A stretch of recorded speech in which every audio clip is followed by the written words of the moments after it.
I love the first gentleman's comments because mine really follow into that very smoothly.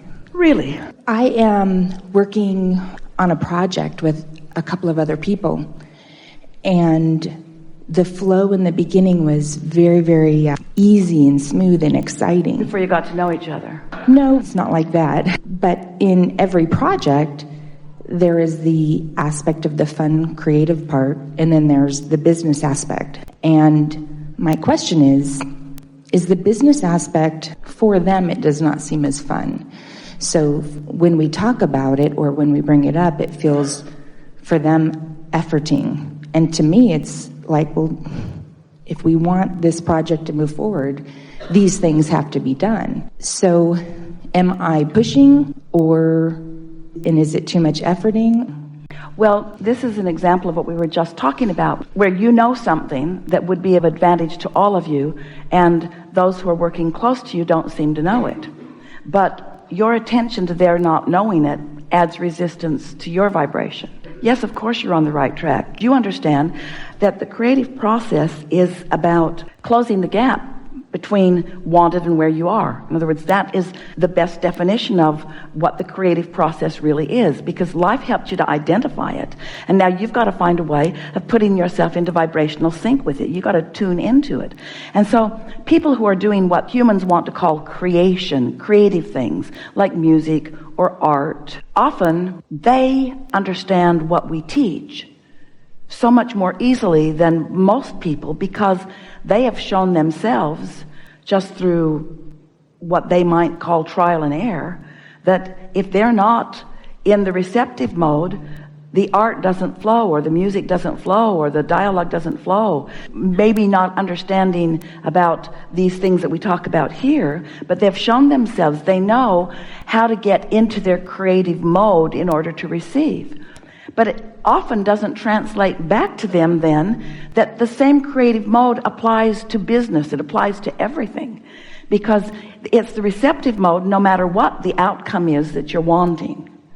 And so, yes, it is the same. And yes, it is important. And so how do you find a way of convey it to them? Yeah. By not letting their not getting it get you off kilter. So that's what we meant when we said you're getting to know each other. In other words, when they're in the creative mode, you are all really in easy sync with each other. But now there's stuff to do that you don't want to do. Esther says to herself on a really regular basis, because this is the part that she loves the most. But there is so much more to what she does than only this. And none of it is as appealing to her as this part of it. And while she has learned to delegate so many things just because there's so much more to do than she can physically do, still, there are many aspects to her life that she must line up with. She cannot find airline travel unpleasant or uncomfortable and stay in sync with all of this, you see. And so that's what the secret to a happy life is finding a way, no matter what, to stay tuned in to who you are, to find a way. You say things like make the best of it. And we, over time, have offered many phrases like make peace with where you are. These days we're saying you're on your path. Just know that you're on your path and feel for the vibration that feels the best, for the direction that feels the best. We've said for a long time, look for the thought that feels better. In other words, just throw them out to yourself and acknowledge, well, this does feel better than this, and this does feel better than this. If you're in a situation where you can't make up your mind about something, where it feels like you're at a crossroads and you need to decide, first we say, if you're in that place of indecision, you're trying to make the decision too soon. Because as you let it play out longer, it will become very clear to you what the decision is. That happens all the time. But in any event, no matter where you are in the decision process, trying to find the thought that feels the best is always the best. And that's really what focus wheels are about. We think focus wheels, you know about focus wheels? We think a focus wheel is the most powerful tool for bringing you into alignment that you can find. And the way the focus wheel works is take a large piece of paper and draw a big circle around it like a clock, and in the center draw a little circle. And in the center of that circle, make a statement of what you desire, as our friend just said to us, as though it already is. In other words, make the statement, even though you aren't yet, make the statement, I am, or this is. Make an affirmative statement of what you want, and then reach for the feeling of what that feels like. Well, usually, when you first write that, we're speaking to our friend that we began with today, you are, in a sense, faking it at first, because you don't feel it. You want to feel it, but you don't feel it. But really, there are aspects of what you want that are already active in your vibration, and that's what the focus wheel helps you to ferret out and to focus upon. So the game of the focus wheel is, now, try to find something that matches that center feeling that already is. Something you already believe. Something that you don't have to try hard to believe. Something that you already do believe. Something, in fact, that you know for sure is true. And write it in a position about 12 o'clock. You're going to make about 12 statements around this clock. Write it there. Very short words. In fact, you don't even have to write all the words. Just write something that allows you then to focus around what you're writing. So in the center of your focus wheel, you could write, we are a dynamic team on all levels. Or we are in harmony on all aspects of our business. Now, you don't yet believe that. In fact, some aspects yes, but some aspects not so much. But you write that and then try to feel what that feels like. And then you begin making statements that affirm that you already believe. We're really good at this, and this is really fun, and I see evidence of it here. And by the time you make those 12 statements around, and the focus wheel could take you 5 minutes, it might take you 30 minutes. But the faster it flows, the better it is. What happens is you focus yourself into an active vibration of knowing what, when you started this focus wheel, you didn't know. You wanted to know, but you didn't know it. And so now your vibration is shifted. And because you've taken the time to do a focus wheel, now you are in the receptive mode. And, this is the best part of the focus wheel, you are alert to the subjects of that focus wheel, which means you brought yourself into a receptive mode where now things can begin occurring in your experience. So now you're hearing different things from your two partners than you've heard before. Now they're more upbeat about things that they weren't about. In other words, your focus, because one who is in sync is more powerful than millions who are not. So your focus, you've set the tone of the project. You're not trying to deal with it by going to them and pointing out the error of their ways, even though sometimes that's necessary if you're in a position where someone needs to unlock the door so that you can get in. But when you practice this focus wheel and bring yourself to a place of alignment so that that's the vibration that is natural to you on this subject, then law of attraction just demonstrates. And you do it, and you do it, and you do it, and you do it. And pretty soon, as someone said yesterday, you feel invincible. You begin to accept the power of your focus and the cooperative components that come.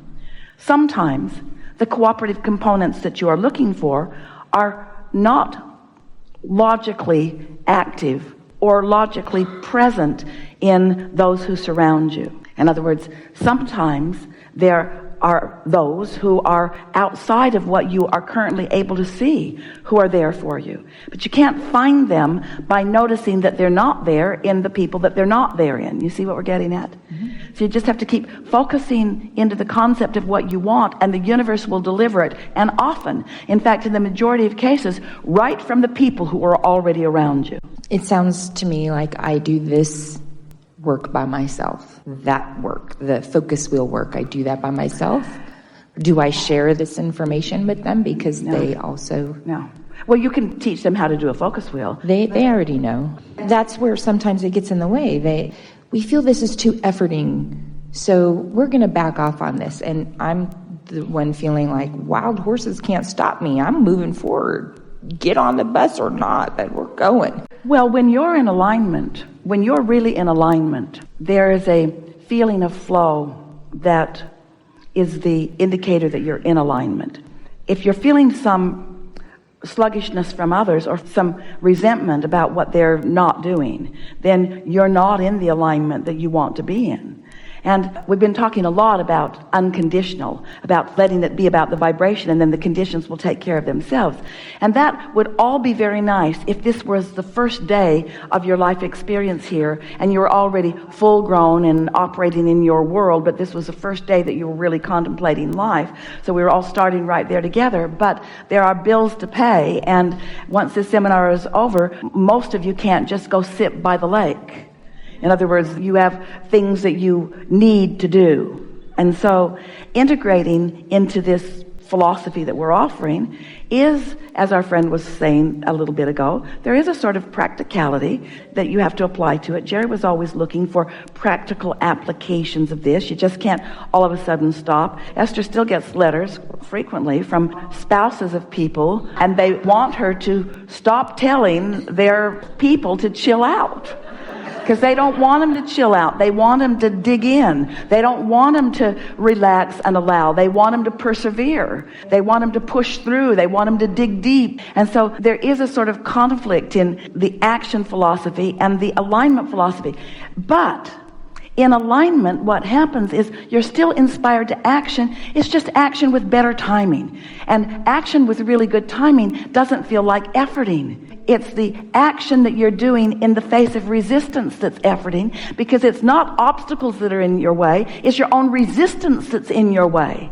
But sometimes it's what you're observing in those who are close up to you that is causing the resistance. And sometimes, in fact, in just about every case, it would be easier for you. Jesus said, turn the other cheek.